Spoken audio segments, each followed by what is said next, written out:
L'évangile de la gloire de Dieu béni, qui m'a été confié, 1 Timothée 1,11. En lui, vous aussi, après avoir entendu la parole de la vérité, l'évangile de votre salut, en lui vous avez cru, et vous avez été scellés du Saint-Esprit, qui avait été promis, lequel est un gage de notre héritage, pour la rédemption de ce que Dieu s'est acquis, pour célébrer sa gloire. Ephésiens 1, 13, 14. Faites en tout temps par l'Esprit toutes sortes de prières et de supplications. Veillez à cela avec une entière persévérance. Et priez pour tous les saints. Priez pour moi, afin qu'il me soit donné, quand j'ouvre la bouche, de faire connaître hardiment et librement le mystère de l'Évangile. Ephésiens 6, 18, 19. Ces passages sont tous caractérisés par la densité des termes employés, c'est-à-dire qu'ils sont écrits très près de la fin de la vie de l'apôtre, alors qu'il est en possession d'une révélation très complète, qui a grandi tout au long de sa vie de serviteur du Seigneur. À la vision initiale, il a été ajouté la révélation, un élargissement de la connaissance spirituelle, parfois de manière spéciale, mais s'inscrivant dans le cours normal de sa marche continuelle avec le Seigneur. Ici, alors que cette révélation a pratiquement atteint sa pleine mesure, compte tenu de sa course terrestre ici-bas, ces paroles émergent issues de tout son ministère. L'évangile de la gloire de Dieu, l'évangile de votre salut, le mystère de l'évangile. Vous noterez que sa lettre aux Éphésiens commence avec la seconde de ces expressions et se termine avec la troisième. Il n'y a pas deux évangiles différents. L'évangile de votre salut et le mystère de l'évangile. L'évangile n'est pas séparé en deux parties.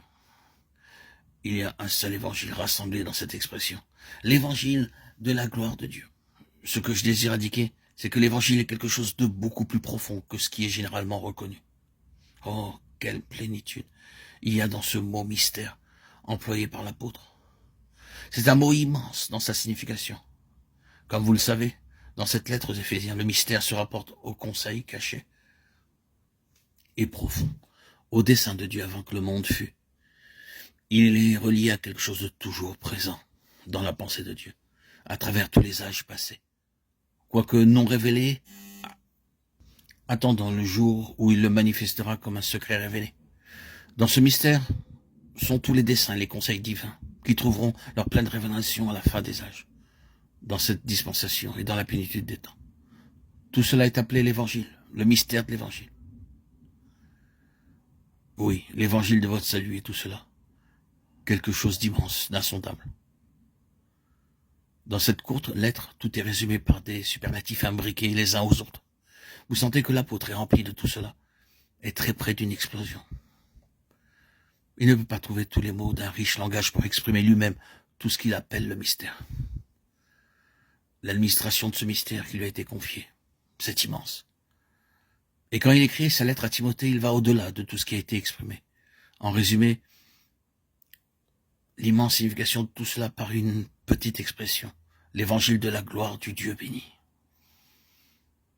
Voulez-vous vous arrêter un peu pour réfléchir à cela? Quel est cet évangile? C'est l'évangile de la gloire de Dieu. Maintenant, comprenez cela, si vous le pouvez. Sondez la gloire de Dieu si vous le pouvez.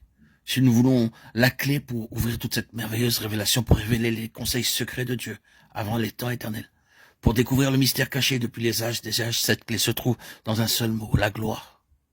Ce seul mot est la clé de tout, d'éternité en éternité.